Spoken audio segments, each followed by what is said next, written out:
The second round of the 2025 season in the WEC is now complete, and what an epic race that was over in the Emilia-Romagna region of Italy. There was a lot that happened during this race, including crucial strategy calls, successful results for certain teams, and of course, the closest ever finish in LMGT3 history. So this is a race review of the latest WEC event in 2025, as I break down what happened during the 6 hours of Imola. Heading into this race, it was clear that Ferrari was the manufacturer to beat in the hypercar class, as the Italian brand came to their home event leading the World Championship, and coming off of a brilliant 1-2-3 result in Qatar last time out. And once again, they started out the weekend strong here in Imola, as Antonio Giovinazzi would secure back-to-back poles in the hypercar category, as he took the number 51 Ferrari 499P to the top, with a 1 minute 28.920 lap time. Oh, and by the way, speaking of hypercar, when it came to qualifying for the number 50 entry, the day was turning out to be the polar opposite to the sister car, as the number 50 car's fastest laps were removed because of track limit infringements, which meant that it would start at the very back of the hypercar category field. The big storyline heading out of qualifying and heading into the race was that Valentino Rossi secured his first pole position in the WEC, as he put the number 46 Team WRT BMW M4 on pole position, with a 1 minute 42.355 lap time, which meant that 2 Italian racers would qualify on top in both classes on home soil. At the start of this race, in hypercar, Ferrari would hold the front 2 positions, with James Collado in first in the pole-sitting 51 Ferrari, with Phil Hansen in the 83 Ferrari retaining second place following a look for second by Kevin Magnussen in the number 15 BMW at the Tamburello chicane. Unlike last year, there were thankfully no incidents at turn 1 on lap 1 across both classes, while over in LMGT3, Ahmed El-Harthi continued to keep the position Rossi had qualified in the number 46 BMW. Keeping with the GT category for a moment, and just like in Qatar, Lexus showed great pace with their 2 RCF GT3 entries, with both of the cars sitting comfortably in the top 5. And early on in the race, things were also going well for the 2 Ford Mustangs, with both Proton competition entries in the top 7. So ultimately, having Lexus and Ford in the fight for some strong points was really encouraging, especially considering the 2 manufacturers didn't have a good race here in Imola last year, so it was clear progress was being made. Soon there was a little spin for Ben Keating aboard the Qatar-winning Corvette at the Tamburello chicane, as there was a small incident between the Texan racer and Celia Martin's Iron Dames Porsche. But thankfully, Keating was able to escape the gravel trap quite quickly and get the car back into the race under his own power. Besides the incident I mentioned in LMGT3, there was also some drama happening in the hypercar category, as contact was made between Peugeot and Cadillac on multiple occasions, with the number 94 Peugeot 9XA hypercar pushing Earl Bamber's number 38 Cadillac wide at Acqua Minerale, and later on, the number 38 Cadillac spun the number 93 Peugeot, which had a good start to this race, moving up to 6th with Paul di Resta behind the wheel.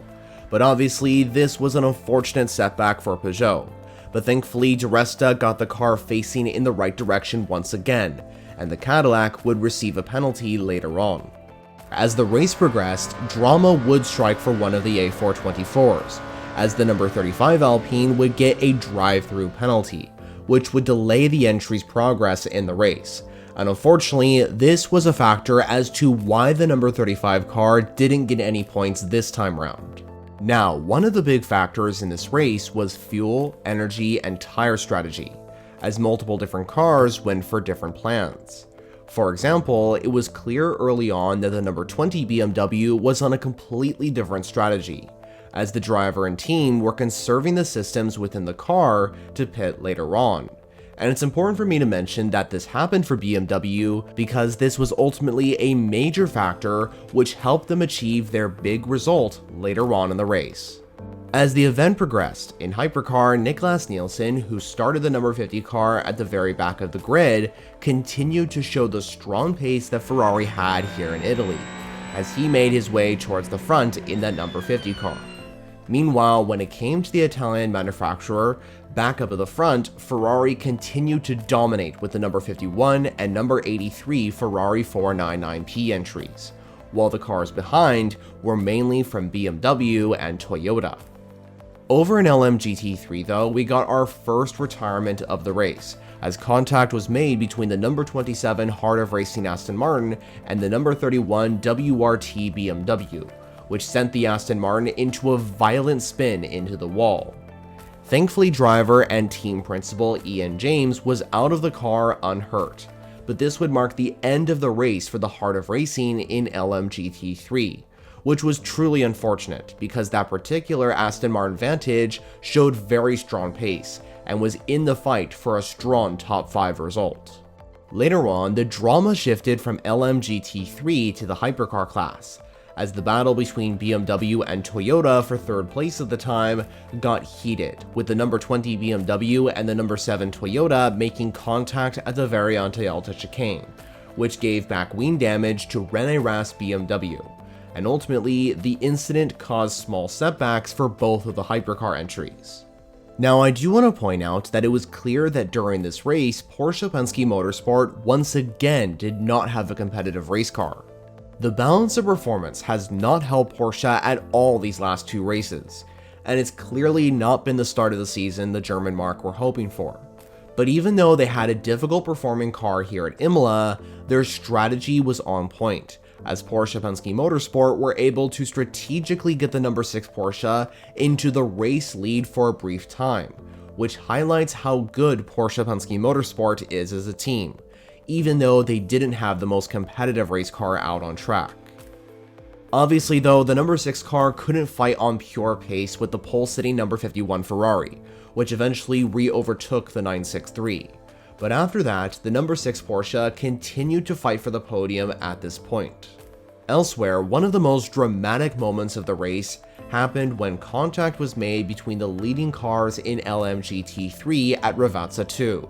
Ferrari and BMW were fighting for the lead in LMGT3 heading into the final corner, when Valentino Rossi went for a risky move on Simon Mann, which sent the number 21 Ferrari into the wall. As I mentioned, this was a dramatic moment in the race, as this left home heroes Ferrari out of contention for the win and strong points with their leading car, while Valentino Rossi's move would almost surely give BMW Team WRT a penalty, which eventually gave the lead to the number 78 Lexus and the Akotis ASP team.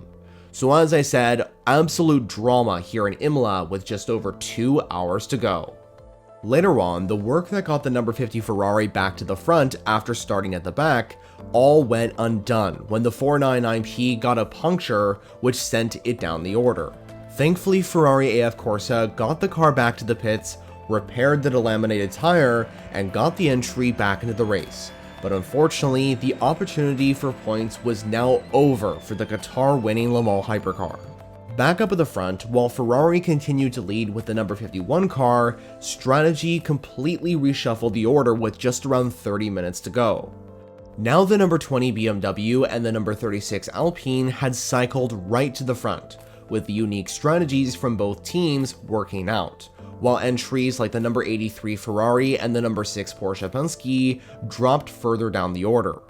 Now, just so you're aware, there were a few reasons why the number 20 BMW and the number 36 Alpine were on good strategies. One of the reasons why was because both the BMW and Alpine teams were heavily focusing their attention on maintaining good track position,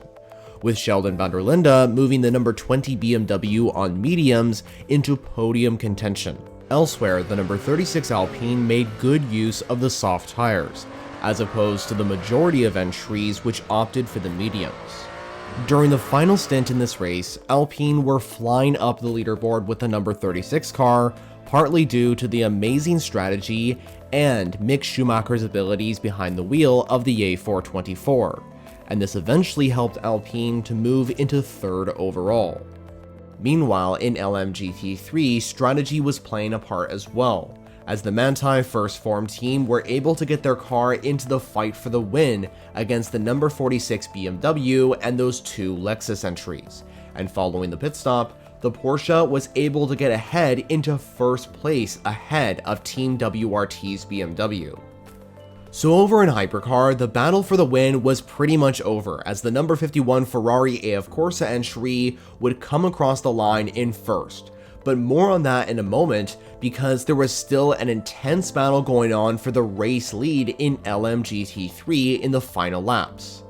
Kelvin van der Linde in the number 46 BMW was right behind the Porsche in first, and putting pressure on that blue 911 GT3R, which Richard Lietz was driving.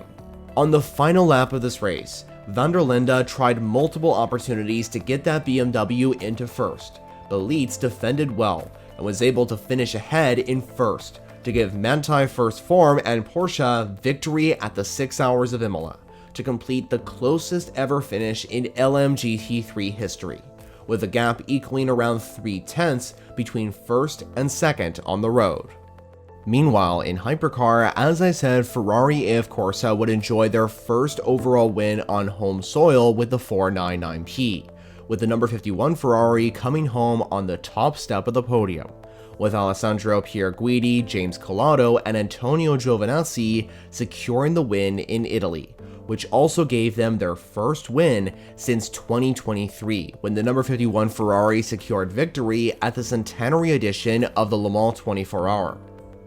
This also gave Ferrari their first win in Italy with a prototype race car since the 2001 1,000 kilometers of Monza race in the FIA Sports Car Championship, when Giovanni Lavaghi and Christian Van took the victory in that race, driving the beautiful Dallara-built Ferrari 333 SP. Ferrari AF Corsa weren't the only ones celebrating a successful result though, as both BMW and Alpine were able to get a car on the overall podium, with the shell-liveried number 20 BMW M Hybrid V8 finishing in second, and the number 36 Alpine A424 came in third, partly due to the strategies both cars were on. Meanwhile, finishing just outside the podium would be the number 83 AF Corsa entered Ferrari 499P, with the number 8 Toyota GR010 Hybrid rounding off the top 5. Now, I also want to mention that for the first time ever, Aston Martin got both of the Valkyrie AMR LMH cars to the finish of a World Endurance Championship venue, but it was clear across this entire 6-hour endurance race that those Valkyries were not competitive. Aston Martin's hypercars were nowhere on pace, and finished in 17th and 18th respectively in the hypercar class, but honestly, I do see this race as a big improvement from the last event. Aston Martin had clearly fixed a lot of the problems they had in Qatar, as proven by both cars making it to the finish with no reliability issues, while it seems now their main concern is the competitive performance of the Valkyrie, which is something we knew would be an issue long before the car started racing in the hypercar category. The next two events are going to be big learning experiences for both Aston Martin and the Heart of Racing team, and I'm confident that as time goes on, we will start to see the Valkyrie slowly creep into the fight for points in hypercar. In LMGT3, Porsche will be placed on the podium for the second time in a row here in Imola, and this time they would be on the top step, with Richard Lietz, Ryan Hardwick, and Ricardo Pera driving the number 92 Manthey First Form car to the victory, with a 3/10 gap to that number 46 BMW behind. Once again, BMW M Team WRT would come out runner-up in Imola, with Valentino Rossi having to wait a little longer for that first WEC win. Meanwhile, the two Lexus entries would finish in third and fourth respectively, the number 78 car ahead of the number 87, which would give Lexus their very first WEC podium. And finally, completing the top 5 in the GT category would be the number 54 Ferrari 296 GT3 from the team of Vista AF Corsa. Let's now move on to the championship standings heading out of round 2 in Imola. In the hypercar class, Ferrari occupied the top 3 slots, with the number 51 Ferrari at the top with an 11-point gap to the number 83 AF Corsa Ferrari. Then comes Focco, Molina, and Nielsen's Ferrari, which is the number 50 entry, which is placed in third. Then, completing the top 5 are the two BMW M Hybrid V8 entries from Team WRT, with the number 20 entry moving ahead of the number 15 following the podium finish at Imola. After the Ferraris and BMWs comes the number 8 Toyota GR010 with the sister number 7 car placed just behind. Following those Toyotas is the number 36 Alpine with the number 12 Hertz Team Jota Cadillac right behind, with the number 93 Peugeot 9X8 hypercar completing the top 10. Meanwhile, in LMGT3, the number 33 TF Sport Corvette is still at the top with 44 points, following its win in Qatar and its 7th place finish here in Imola. The number 78 Akotis ASP Lexus now jumps into second, with the number 59 United Autosports McLaren now in third. Following its win in Imola, the number 92 Manthey First Form car jumps into fourth, ahead of the two Team WRT BMW M4s, which are in 5th and 6th, the number 31 ahead of the number 46. Then comes the pair of Ferrari 296 GT3 entries from Vista AF Corsa, with the 54 ahead of the 21. While the number 87 Akotis ASP Lexus is in 9th, with the number 27 Heart of Racing Aston Martin Vantage completing the top 10.